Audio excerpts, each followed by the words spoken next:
You're listening to the Bare Metal Cyber Prepcast, created to help you succeed in your PMP certification journey. Learn more at baremetalcyber.com, where additional prepcasts, books, and training materials await. Let's get started.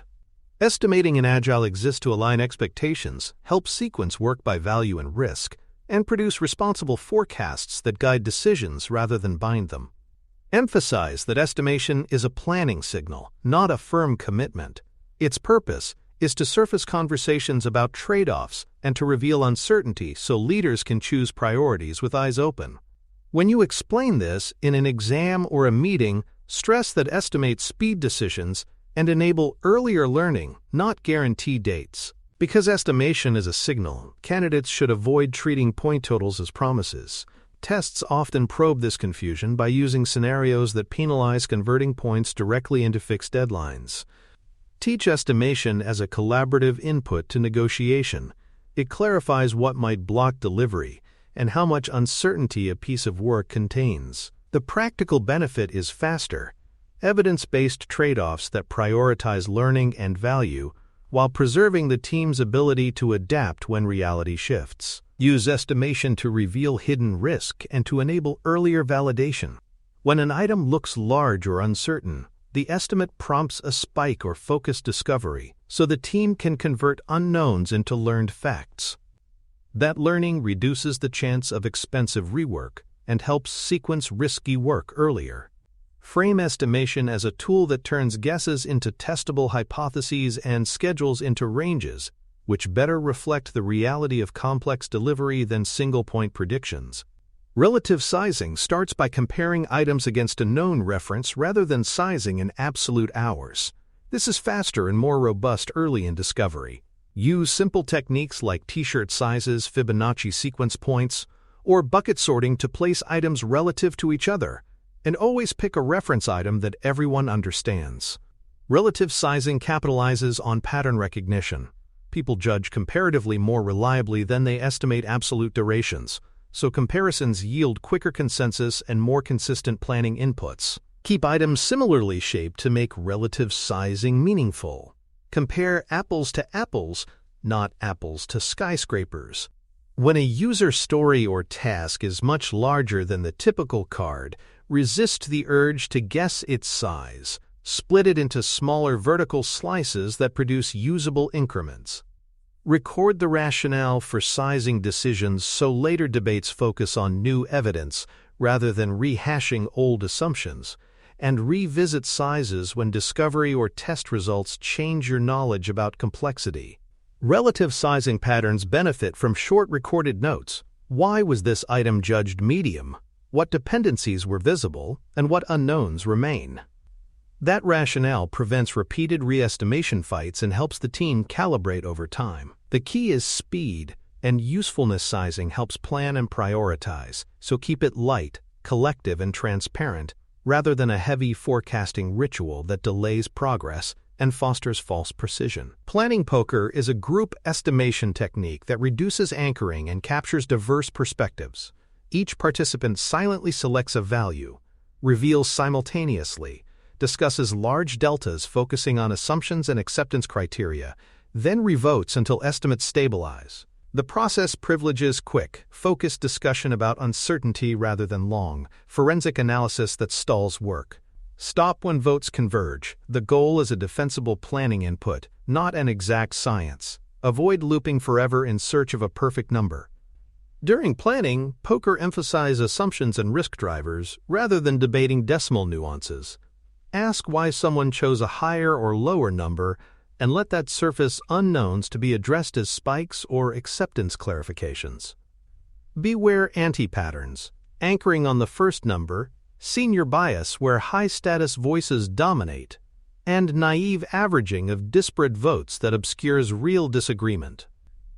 The technique works best when used as a prompt for learning and alignment, not as an arbiter of individual merit. Group estimation benefits from time boxing and a facilitator who keeps discussions tight and focused on the acceptance criteria that shape complexity. Capture decisions and unresolved questions as backlog tasks so the team can address them without derailing the session. When estimates remain uncertain despite discussion, create a short spike to gain facts rather than inflate estimates arbitrarily. Learning often beats guessing in both speed and cost. Estimating non-software and operations work follows the same principles of relative sizing, but leans on checklists and historical patterns where repeatability exists. For recurring operational tasks, use simple historical averages and a checklist of steps to make estimates repeatable and express complexity in relative terms so teams plan capacity realistically. Visualize queues and handoffs to expose waiting time that pure effort estimates would miss. Operations often hides delay outside direct work time. Size non-software items by complexity and risk rather than raw duration because complexity predicts unpredictability. For a facilities or procurement task, capture lead time dependencies and acceptance checks in the item's description, so the estimate includes the real work required to prove completion. Keep the definition of ready (DOR) and definition of done (DOD) explicit for these items so similar work consistently meets the same standard and estimates remain comparable over time. When operations work contains many handoffs, visualize the workflow and measure small batches to learn realistic cycle times. Then use those observations to refine relative sizes. Avoid treating one-off tasks as representative. Build empirical grounding by recording actual times and adjusting future estimates accordingly. This empirical loop transforms estimation from guesswork into a learning system that improves forecasts and reduces surprises. Biases and anti-patterns quietly undermine estimation unless teams call them out. Student syndrome, where people procrastinate until late, optimism bias, where complexity is underestimated, and point inflation that turns sizing into a competitive sport. Watch for conflating size with priority. Large items are not inherently more valuable, and for the dangerous habit of treating story points as personal performance metrics rather than planning tools that inform team-level forecasting. Another common trap is vague acceptance criteria. Leaving AC unclear breaks estimates later when testers or reviewers discover hidden requirements. Avoid this by requiring minimal acceptance examples before sizing. What test will prove the item meets its claim? And what data would convince stakeholders the benefit is realized? When acceptance is explicit, estimates become meaningful and less likely to be invalidated by late discoveries. Finally, resist converting estimates into rigid promises. Points inform conversations about risk and sequencing and should be presented as ranges and confidence levels rather than absolute dates. Teach teams to say, "We expect this many points," with medium confidence, and to update forecasts when facts change. That habit preserves flexibility and keeps commitments honest while providing leaders usable planning signals. For more cyber-related content and books, please check out cyberauthor.me. Also, there are other prepcasts on cybersecurity and more at baremetalcyber.com. Velocity is the team's completed size per iteration expressed in the units the team uses, story points or similar, and it's best spoken as a recent trend rather than a single number. Say 3 recent iterations finished 24, 26, and 22 points. The central tendency is about 24 points per iteration. Present velocity is a typical recent delivery rate, not a promise, and use medians or simple averages to reduce the influence of one odd sprint. To forecast a remaining backlog in iterations, divide the remaining size by a velocity range to produce an iteration range rather than a single deadline. For example, if the backlog totals 120 points and your velocity range is 20 to 25 points per iteration, the range is roughly 6 to 5 iterations. Speak the steps slowly. Total remaining size divided by lower velocity, then by higher velocity, and present the resulting window with confidence notes. Use simple heuristics when applying that math. Base velocity on the trailing 3 to 5 iterations, exclude obvious outliers, and present forecast with a confidence statement: high, medium, or low. Reforecast whenever the team composition, tooling, or definition of done changes, because those factors materially shift throughput. Document the window and the assumptions beside the forecast so stakeholders can see why the range looks the way it does. Capacity planning must explicitly account for holidays, training, and expected production support interrupts so forecasts remain realistic.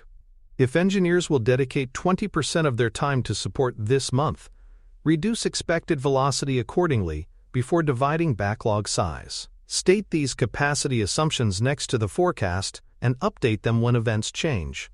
Doing so keeps surprises rare and decisions about scope or cadence grounded in shared reality rather than optimistic hope. Work in progress, or WIP, limits and clear definitions of ready and done stabilize throughput by reducing context switching and rework. Define the definition of ready, DOR, so only actionable items enter development, and the definition of done, DOD, so completed items truly meet quality and compliance. Explicit DOR and DOD reduce volatility and velocity by preventing partially understood work from inflating estimates and by making completion objective and repeatable across iterations. Swarming and pairing are practical tactics to improve flow on large or risky stories. Concentrate multiple team members briefly to finish a high-value slice rather than stretch attention across many partial tasks. Document these planned swarms as capacity assumptions in the forecast so leaders understand the temporary focus trade-off. Small experiments pairing for 3 days on a critical slice often shorten cycle time and produce clearer evidence for subsequent planning. Unknowns and dependencies demand early handling. Create time-box spike stories to learn quickly and reduce estimate uncertainty before committing to full-size work. A spike is a small, planned task whose goal is to answer specific questions and produce data you can use to size the real story. Size the spike modestly, capture what it must prove, and use its outcome to adjust both the item size and its priority in the backlog. Mark dependency risk explicitly on backlog items and reorder to unblock early when practical. If a high-value item depends on an external API, prioritize the integration spike or arrange the vendor work first so downstream work can proceed. Keep a small contingency buffer for integration and defect handling because these often consume capacity unexpectedly. Escalate chronic external blockers through governance with a concise impact statement so decisions can be made about scope or resourcing. When external blockers persist, escalate with data. Show the backlog impact in point terms. Show recent velocity, and state the mitigation options with estimated iteration impact. Use governance only after local mitigation attempts and documented alternatives. Escalation should be a path to remove impediments, not a blame tool. This keeps forecasts credible and opens practical remedy choices rather than surprise mandates. Scenario: the team's velocity dropped after unexpected support work reduced availability. Option A: hold the original forecast steady and hope throughput recovers. Option B: increase overtime to hit the prior forecast. Option C: explicitly model support capacity, separate support work from sprint commitment, and reforecast using the adjusted velocity range. Option D: abandon points and switch to hourly estimates. I'll give you a moment to consider that. The best next action is Option C: model support capacity and adjust the forecast range, because it treats the change as a capacity shift, not a measurement failure. Quantify how much support consumed in points or percent and reduce the expected velocity accordingly. Present a new iteration range with confidence levels and the assumption that support will normalize. Reinforce DOR and DOD and adjust WIP limits if necessary to reduce churn and protect the team's ability to finish slices. Increasing overtime, Option B, or holding the forecast steady, Option A, are tempting but risky. Overtime erodes sustainability and quality, and hoping for recovery hides real constraints. Switching to hourly estimates, Option D, often creates false precision and undermines the benefits of relative sizing and team planning.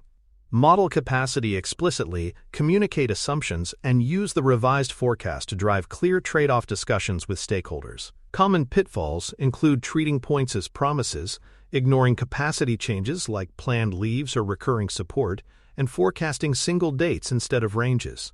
Another trap is re-estimating mid-iteration as a way to hit a forecast rather than adjusting scope. This practice erodes trust. Avoid these by using points as planning signals, updating forecasts when capacity shifts, and presenting ranges that honestly reflect uncertainty. A quick playbook: size items relatively and split large ones aggressively. Stabilize your definition of ready and definition of done so estimates are comparable. Track velocity across trailing sprints and exclude outliers. Produce forecast ranges and document capacity assumptions, and reforecast whenever team composition or policy shifts. Communicate the math and confidence plainly so leaders can choose trade-offs without mistaking estimates for guarantees. Close by prioritizing communication over defensiveness. Present forecasts as ranges with stated assumptions. Tell stakeholders what would change the numbers, and recommend clear trade-offs rather than hiding behind point estimates. Emphasize the team's commitment to steady improvement, predictable delivery through stabilized policies, and to updating plans when facts change. This approach preserves trust and makes estimation a practical aid to decision-making. Thanks for tuning in to the Bare Metal Cyber Prepcast, your trusted source for cybersecurity news and insights. Remember to subscribe at baremetalcyber.com so you never miss an update. And visit cyberauthor.me for best-selling cybersecurity books that equip you with expert knowledge. Until next time, stay secure and stay vigilant.